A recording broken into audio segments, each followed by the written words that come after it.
नमस्कार किसान भाइयों आज मैं आपको चने की खेती के बारे में जानकारी देने वाला हूँ।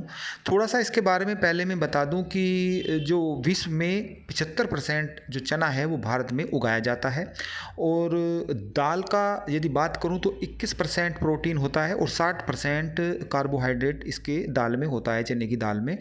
और शुष्क और ठंडी जलवायु इसके लिए बहुत ही फ़ायदेमंद है। जो इसकी फसल होती है इस जलवायु में बहुत ही अच्छा रिजल्ट देती है।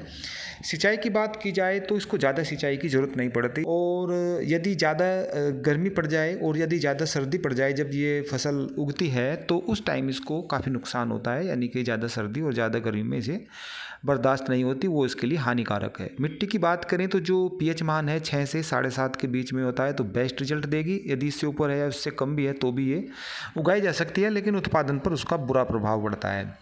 मिट्टी की बात करूं तो दोमट मिट्टी इसके लिए सर्वश्रेष्ठ है। बाकी जो चिकनी मिट्टी है, काली मिट्टी है, उनमें भी ये उगाई जा सकती है। रेतीली मिट्टी में भी उगाया जा सकता है चना, लेकिन वो रिजल्ट नहीं देगा जो दोमट मिट्टी में देगा।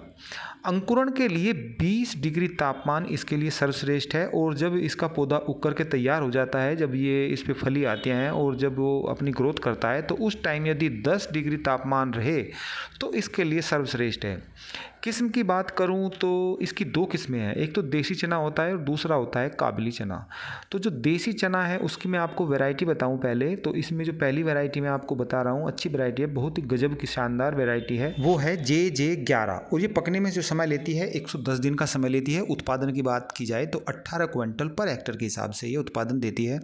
अगली वैरायटी है इंदिरा चना, 120 दिन पकने में समय लेती है, 20 क्विंटल पर हेक्टर के हिसाब से उत्पादन देती है। तीसरी वैरायटी है हिम और अधिक लंबा इसका पौधा होता है, इसकी ये खासियत है और 140 दिन की में ये पकने का समय लेती है और 17 क्विंटल पर हेक्टर के हिसाब से ये उत्पादन देती है। यानी कि ये पकने में ज़्यादा समय लेती है, पौधा भी इसका बड़ा होता है, लेकिन इसकी जो उत्पादन है वो कम है। लेकिन जो चने की क्वालिटी होती है वो बहुत ही बेस्ट है, इसकी बहुत ही अच्छा इसका रिजल्ट है। अगली वैरायटी है वैभव, 110 से 115 दिन पकने में समय लेती है, 15 क्विंटल पर हेक्टर के हिसाब से उत्पादन देती है। इससे अगली जो वैरायटी है JG315, 125 दिन पकने में समय लेती है, 15 क्विंटल पर हेक्टर के हिसाब से उत्पादन देती है। इससे अगली वैरायटी बता रहा हूँ JG1, 125 दिन पकने में समय लेती है और 15 क्विंटल पर हेक्टर के हिसाब से ये उत्पादन देती है। इस वैरायटी में रोग बहुत ही कम लगते हैं जो मैंने ये बताया JG1, और इसका जो चने की क्वालिटी है वो भी काफ़ी अच्छी है। अब जो दूसरी बताई है ये तो मैंने आपको बताई देसी चने के बारे में, दूसरा जो है काबुली चना है, इसके वैरायटी बता रहा हूँ मैं JGK2, बहुत अच्छी वैरायटी है, बहुत ही बेस्ट, बहुत ही अच्छा रिजल्ट है। 90 से 100 दिन पकने में लेती है और 20 क्विंटल पर हेक्टर के हिसाब से उत्पादन देती है। अगली जो है मैक्सिकन बोल्ड के नाम से है, 90 से 95 दिन का समय पकने में लेती है, 25 क्विंटल पर हेक्टर के हिसाब से उत्पादन देती है। इसका बहुत ही उत्पादन अच्छा है और ये कहूँ कि ये सबसे ज़्यादा उत्पादन देती है तो कोई बात गलत नहीं होगी। अगली जो बात करें, अब हम खेत की तैयारी की बात करते हैं, तो खेत की तैयारी में हमें गहरी से गहरी जुताई की जानी चाहिए। यदि मिट्टी पलट से मिट्टी पलट कर देते हैं उसकी तो बहुत ही अच्छा बेस्ट रिजल्ट देगी। और जुताई के समय जब आप आखिरी जुताई कर रहे हो, खेत की तैयारी कर चुके होते हैं, तो उसी टाइम यदि आप 200 क्विंटल गोबर की सड़ी हुई खाद भी खेत में मिला देते हैं, उसके बाद 2 या 3 बार टीलर से जुताई कर देते हैं तो बहुत ही अच्छी खेत की तैयारी हो जाती है।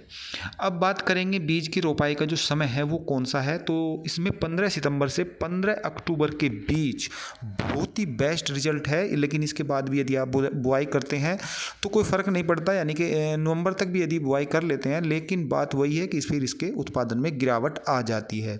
जो बेस्ट टाइम है वो इसका 15 सितंबर से 15 अक्टूबर ही है। अब बात कर लेते हैं बीज उपचार की, तो आप गोमूत्र से भी इसके बीज को उपचार कर सकते हैं, इसके अलावा थीरम से उपचार कर सकते हैं, इसके अलावा कार्बनडाजिम प्लस मैनकोजेब से भी बीज का उपचार कर सकते हैं। बीज को जो है इसमें कार्बनडाजिम प्लस मैनकोजेब जो पाउडर आता है उसमें आप अच्छी तरह से इसको बीज को मिक्स कर लेते हैं और उसकी बुआई करेंगे तो जो इसमें फंगस जनित बीमारियां होती हैं उससे छुटकारा मिल जाता है। तो ये आपको कर लेना चाहिए थीरम से, कार्बनडाजिम से या गोमूत्र से भी।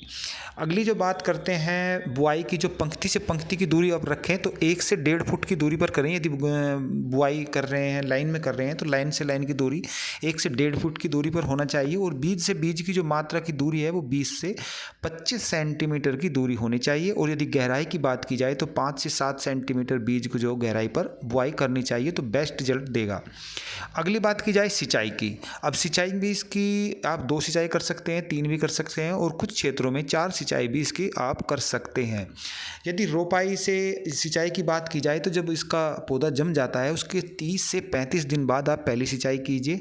और उसके बाद जैसा भी आप मौसम दिखे, यदि बरसात नहीं हो रही है तो 30 दिन के बाद में आप इसकी सिंचाई करते रहिए, तो अच्छा रिजल्ट आएगा। यदि बरसात हो जाती है तो फिर उसी हिसाब से आप सिंचाई की मात्रा को घटा दी। अब बात कर लेते हैं उर्वरक की। तो जिसकी जड़ें होती हैं उसमें गांठें होती हैं, उनमें नाइट्रोजन होती है, तो इसलिए उनसे वहाँ पर नाइट्रोजन की पूर्ति पौधा करता रहता है। इसकी जो जड़ें होती हैं उससे नाइट्रोजन की पूर्ति हो जाती है। लेकिन बुआई के समय आप 50 kg DAP पर हेक्टेयर के हिसाब से इस्तेमाल कीजिए। जब बुआई कर रहे हो तो उसी टाइम 50 kg DAP आप इसमें लगा दीजिए। इसके अलावा जब खेत की तैयारी कर रहे हो तो उस टाइम यदि 25 kg पर एकड़ के हिसाब से जिप्सम का भी प्रयोग करते हैं तो बहुत ही अच्छा रिजल्ट आता है। इसके अलावा यदि बात की जाए इसकी निराई गुड़ाई की, तो जब पौधा जम कर के तैयार हो जाता है तो उसके 25 दिन बाद लगभग इसमें खरपतवार उगने शुरू हो जाते हैं, तो उस टाइम इसकी आप खुरपे की मदद से निराई कर सकते हैं। और उसकी 2 निराई काफ़ी होती हैं।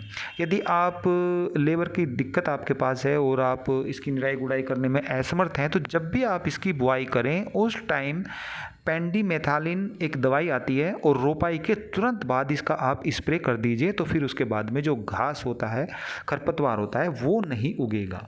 अब बात थोड़ी सी इसकी मैं रोग की भी कर लूँ। जो खास इसमें जो रोग लगते हैं उसमें कीट पतंगे भी लगते हैं, विषाणु भी लगते हैं, वायरस भी लगते हैं और फंगस जनित बीमारियाँ जो होती हैं वो उसमें लगती हैं। और इसके अलावा जो खास बीमारियाँ हैं मैं उनके बारे में थोड़ा बता दूँ। तो जो सबसे इसमें मुख्य रोग लगता है वो होता है फली छेदक। वो कीट जो होता है उसमें जो दाना होता है उसको कुतर देता है, उसको नुकसान पहुंचाता है फली को। तो उसकी रोकथाम के लिए आपको क्लोरोपाइरिफास आधा लीटर पर हेक्टेयर के हिसाब से यदि आप स्प्रे कर देते हैं तो उसकी रोकथाम हो जाती है। अगला जो रोग लगता है इसमें वो झुलसा रोग लगता है। फफूंदी जनित बीमारी है, इसकी जो पत्तियां हैं वो सफ़ेद हो जाती हैं। तो ऐसी स्थिति में आप यदि रोग ये लग जाए तो कॉपर ऑक्सीक्लोराइड का स्प्रे आप इसमें 15 दिन के अंतराल के बाद इसमें आप 2 भी स्प्रे कर दीजिए, तो फिर ये झुलसा रोग इसमें नहीं लगेगा। अगला जो इसमें रोग है वो उकटा रोग है और ये भी एक फंगस जनित बीमारी है। इसमें भी आप कार्बनडाजिम प्लस मैनकोजेब रेत में मिला करके बुरकाव कर दीजिए तो भी ये रोग नहीं लगता। अगला है रस्ट है, उसमें भी ये भी एक फंगस जनित बीमारी है। ये इसमें भी आप कॉपर ऑक्सीक्लोराइड का इस्तेमाल करें। अब आखिर में बात रह जाती है कटाई की। तो जब दाना कठोर हो जाए उस टाइम आप इसकी कटाई कीजिए और इसका भंडारण कर लीजिए। तो फिर मिलते हैं ऐसी जानकारी के साथ, तब तक के लिए नमस्कार।